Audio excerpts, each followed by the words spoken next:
Rights organization My Vote Counts is urging President Cyril Ramaphosa to urgently make the Party Political Funding Act operational. It's been a year now since the president signed the bill into law. The act forces political parties to disclose their donors to the IEC in the interest of transparency. Joel Bregman is the director of the organization and he joins us now. Good evening and welcome to The Full View, Joel.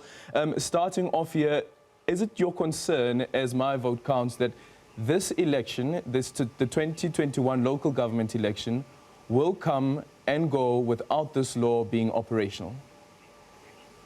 Good evening. Thank you for having me. That is a concern of ours.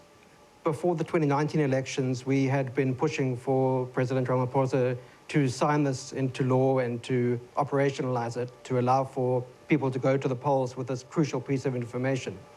We are just less than we are slightly more than a year away from the local government elections next year, and we know that for this to be this system to be running smoothly, it needs to have some time for them to sort out their kinks, for it to be smoothed out.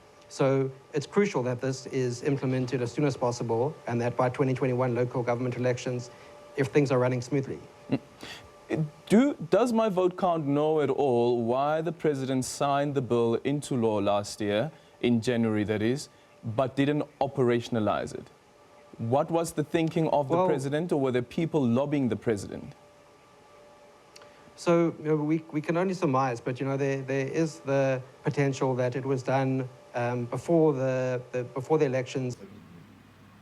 A PR opportunity to say that, look, we are pro-transparency, pro-accountability, we have this amazing new piece of legislation, but without any intent to actually have it come into being before those elections. Mm-hmm. We've also realized that there is pushback against this new piece of legislation, that it's not something that political parties particularly want to see. Pushback from where? So a few days after the elections, both the ANC and the DA, their Treasurer Generals, said that they would want to look at reviewing the Political Party Funding Act. Mm-hmm. And when we went to the draft regulation public hearings run by the IEC in August 2019, again, the ANC and the DA were attempting to essentially water down parts of the Party Funding Act because they said it would be too onerous on them. Mm-hmm. And what specific aspects of the bill or the act is it that they found problematic? So it was the level of recording. So at present, the Political Party Funding Act, political parties and donors will have to publicly disclose all donations over 100,000 Rand. Mm-hmm. But there's also a provision in the Act that means that political parties have to keep records of all the donations. And at the public hearings, there was criticism of this aspect. Mm-hmm. And the Act does say that there should be a certain person who's appointed to make sure that all monies that come in and go out are being recorded. So why is that difficult? Exactly. In today's age, we don't believe that this should be a particularly difficult issue to comply with. Both the ANC and the DA mentioned that, that across the country, they have thousands of bank accounts. Mm-hmm. And they are today, with computers and algorithms, there are ways to pull out information that we believe would be relatively simple mm-hmm. for them to comply with this aspect of the law. Mm-hmm. What's your fear that could happen ahead of the elections, ahead of the 2021 elections? Because I was even saying last week you had the demarcation board starting the process leading up to the elections with the delimitation of the various wards. What's your deepest concern as My Vote Counts that here's our fear that if we do not have this bill operational, this might just happen?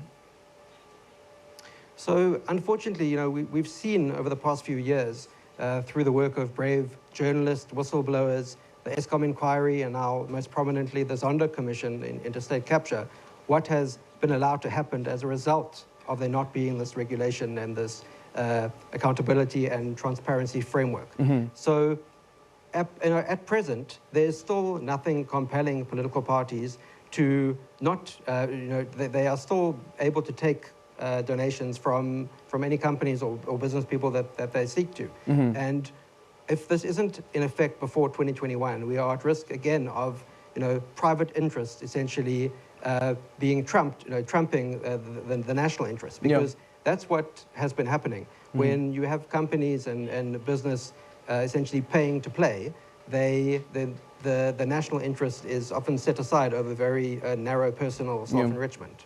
And if you look at last week's report from the CPI, which looked at the Corruption Perception Index, one of the salient points that they raised in that report is that when you look at countries that don't have laws when it comes to party political funding, you'd find that corruption runs amok.